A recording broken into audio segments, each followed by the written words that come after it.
today we are making a lampshade, and it is one of these geometric shades. Can you see that? So I have cut out some pieces and made a template. Well, I made a template first. So Pendant Lamp Template, it's just cardboard, and it's, you know, about the same size as each panel is going to be for this lamp. So then I can use this and cut out the fabric. So we're going to do this flower pattern that has this really beautiful orange flowers, and we're going to do this like stretch velvet, which is shiny and sweet. So, jumping right into it here, what I'm doing is an overlap underlap pattern that fits in with the framing of the lampshade. So because there's so many sections in this lampshade, I'm going over top of the previous piece, and I just glue it straight over top, right on the ridge. I try to make it as clean as possible, and then the other part of it I go underneath and fold back over. So you can see there that it's folded back over, and then I cut it off and make it tight again. And there's different glues that you can use. There's proper like lamp glue. I use like hot glue and super glue, and I also use those like double-sided fabric tape, which works really well because it's really sticky, and that's good for proper placement. So once I have the, like, if you can see the black and orange fabric is over top of the velvet, and then I'm cutting it in underneath and folding it over, and then I'll cut off the excess.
So after we finish cutting in all the fabric, we can get to the fun part, which is applying the decorative trim.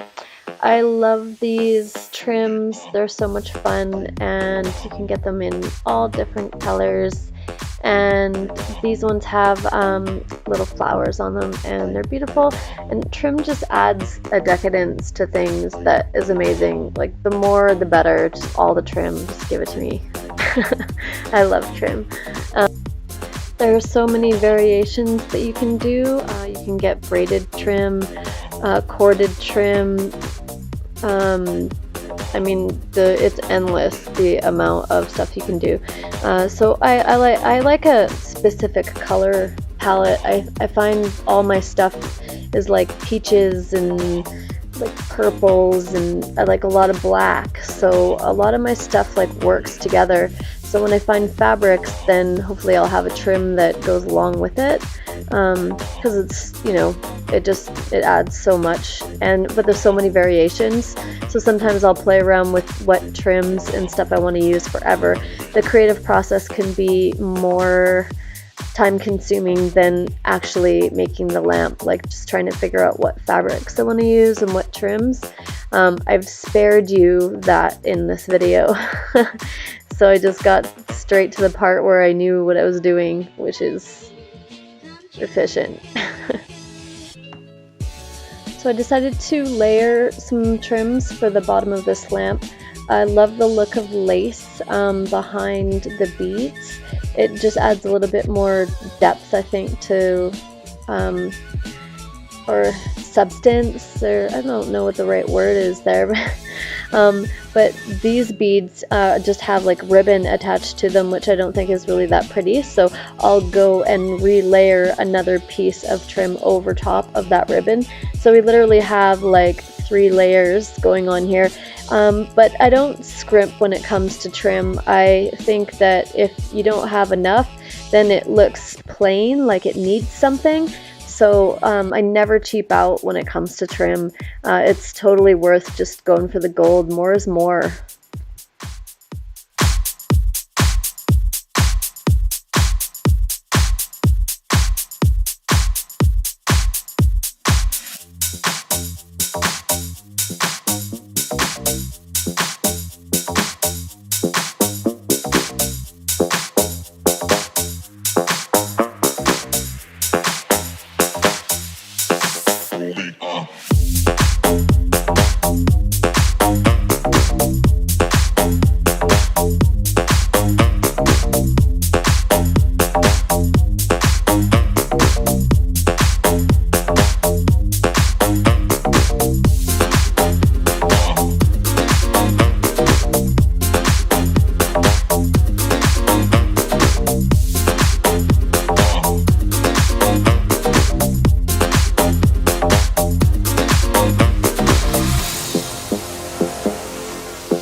And this lamp's complete.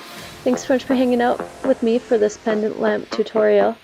Please give my page a like if you learned a bunch in this video, and subscribe to my channel if you want to see some more content.